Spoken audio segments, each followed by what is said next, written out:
Welcome to the Real News Network. I'm Sharmini Pires coming to you from Baltimore. The Canadian government's controversial anti-terrorism bill, also known as Bill C-51, passed in the Senate on Tuesday despite opposition from hundreds of thousands of Canadians. Civil liberties advocates are concerned about the increased power that it gives the Canadian Security Intelligence Service, the criminalization of dissent, and the encroachment on privacy rights. Joining me now from Vancouver is David Christopher. He is the Communications Manager of OpenMedia. Thank you so much for joining us, David. Thank you so much for having me. So, David, briefly speak about the bill, how it'll affect Canadian civil liberties to get started with. Sure. Unfortunately, this legislation, Bill C-51, is really one of the most extreme proposals ever put before a Canadian Parliament in terms of the impact it will have on Canadians' civil liberties, their rights and freedoms, and I think the fabric of Canadian democracy as a whole. This is a bill that's going to affect all Canadians, including law-abiding Canadians, are going to see their private information systematically collected and stored by the government, potentially handed over to spy agencies, and even disclosed to foreign governments, potentially the US NSA. So it's an enormously far-reaching bill, and that's why so many Canadians are very worried about the consequences. Now, this is a long, drawn-out fight, a very public one with lots of demonstrations and so on. Why do you think it was the people lost? Why did Bill C-51 pass?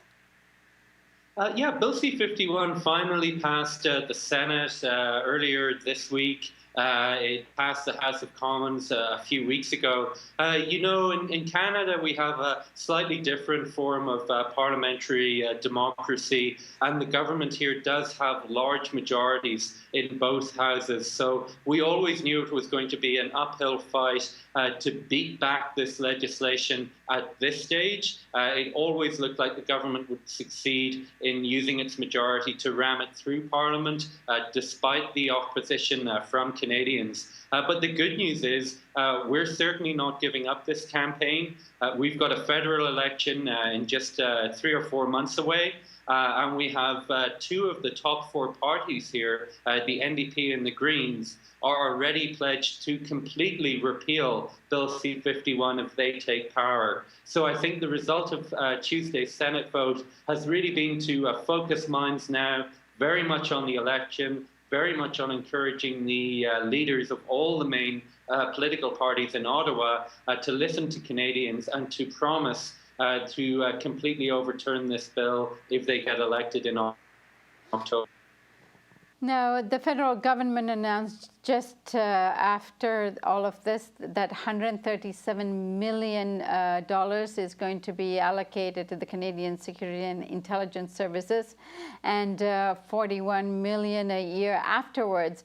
With this announcement and with the Bill C-51 just about to take effect, can you tell us more about the concerted effort of the Canadian Security Agency and how this monies will be applied and used? Sure. It's really one of the aspects of this bill that have got people the most concerned is the way it dramatically expands the powers of the Canadian Security Intelligence Service. They are basically Canada's domestic spy agency. Just over a year ago, they were actually caught spying on a wide range of completely peaceful environmental groups out here on the West Coast as part of a pipeline controversy. So they're already abusing the powers they do have. Bill C-51 will result in a great expansion of those powers. We've had the Globe and Mail, which is Canada's most read daily newspaper, actually editorialize that this amounts to creating a secret police force here. I can give one specific example, is that under Bill C-51, CSIS could actually apply for a warrant in a secret hearing with only the government represented, would explicitly permit them to break Canadians' charter rights. the Charter being Canada's equivalent, basically, of the US Bill of Rights.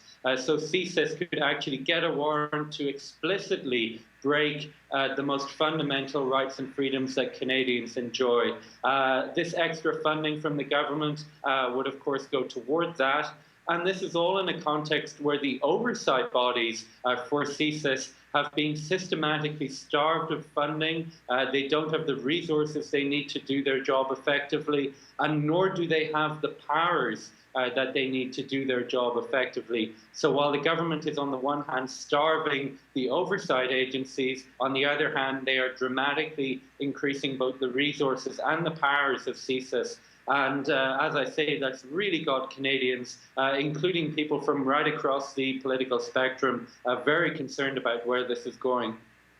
Now, several petitions have been signed opposing Bill C-51, and NDP Member of Parliament Peggy Nash just posted on her Facebook page today that one response she has received from the government thus far to rationalize the bill is that international jihadist movement has declared war on Canada, and Canadians are being targeted by jihadist terrorists simply because they hate our society and values it represents.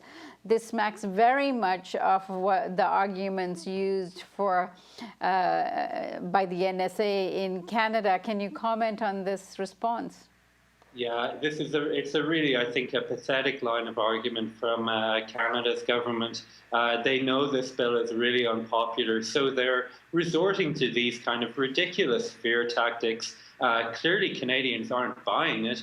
Because when you look at the polls, they're all moving in the direction of the people who are opposed to this legislation. It's really a throwback, I think, to the kind of overheated rhetoric that we saw in the US around the Patriot Act. If you cast your mind back, 10 years ago, those were the kind of flimsy rationales that the government in the US, the Bush administration, were using then. And it's a real shame to see Canada's government resort to that now. And I think the reason that they're doing so is they simply haven't built a strong case for this legislation. They know that all the top privacy experts, most of the top security experts in Canada are really sounding the alarm about this legislation. They say that the government has got the balance all wrong, that we need to go back to the drawing board, and the first step to that will be repealing this bill if we get a new government elected. Now, many people are opposing this bill, including the Organization for Security and Cooperation in Europe, the world's largest security-oriented intergovernmental organization. Now, are there any legal, well, their main argument is that this violates the Universal Declaration of Human Rights, I should say. So is there any legal challenges being posed here to fight back this Bill C-51? Oh, I think almost certainly this bill will be constitutionally challenged in the courts here. I haven't heard that a challenge has been announced yet, but that's, it's only really 2 or 3 days since this legislation has passed. I fully expect it to be challenged in the courts. It'll likely end up before the Supreme Court. I'm not a lawyer myself, but I've spoken to really some of the top legal experts in the country on this. And it's really clear that Bill C-51 is unconstitutional. It breaches several provisions of the Canadian Charter of Rights and Freedoms. And it's certainly, I think, that when it does end up in the Supreme Court, which of course can take years, but I do expect that large parts of this bill will eventually be struck down as unconstitutional. Of course, the pity here is these kind of things do take some time.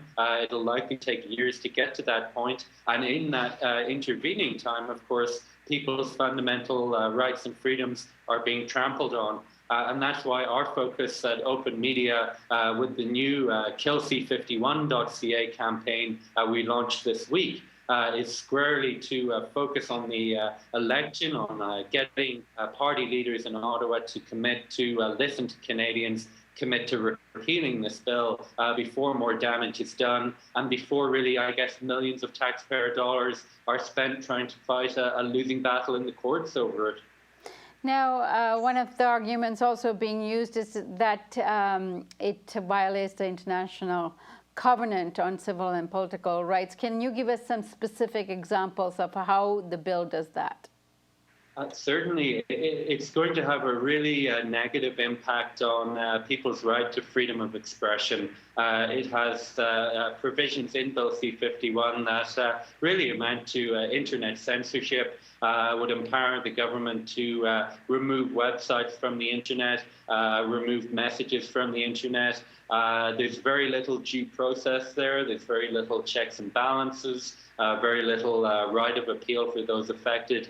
And, you know, we've had the top leaders in Canada's growing tech sector, really big names like the people behind Slack and Hootsuite, speaking out about the negative impact, the really worrying impact this will have on Canada's digital economy. You know, this legislation. David, if I may, we do this every day on the internet. We remove things and we add things and we edit Wikipedia pages and we edit our websites.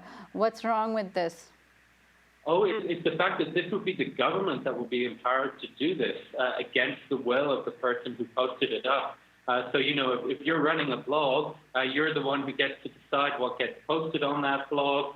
You're the one who gets to decide what goes up and what goes down. Now, of course, there are sensible limits on that. You can't, you know, totally incite people to violence or to hatred against certain ethnic groups and things like that. There are sensible safeguards already in the law. But unfortunately, Bill C-51 gives a much broader range of reasons by which the government can simply force websites off the internet. And that's what's got experts. I know the people at Canadian Journalists for Free Expression have been particularly outspoken about the impact that this will really have on the quality of democratic discourse here in Canada. It will actually have a chilling effect. People are going to be less willing to speak out, perhaps less willing to criticize government policy for fear that they would get caught, placed under the government microscope, and potentially affected by these censorship provisions. All right, David, thank you so much for joining us today. Thank you very much again for having me. All the best, and thank you for joining us on the Real News Network.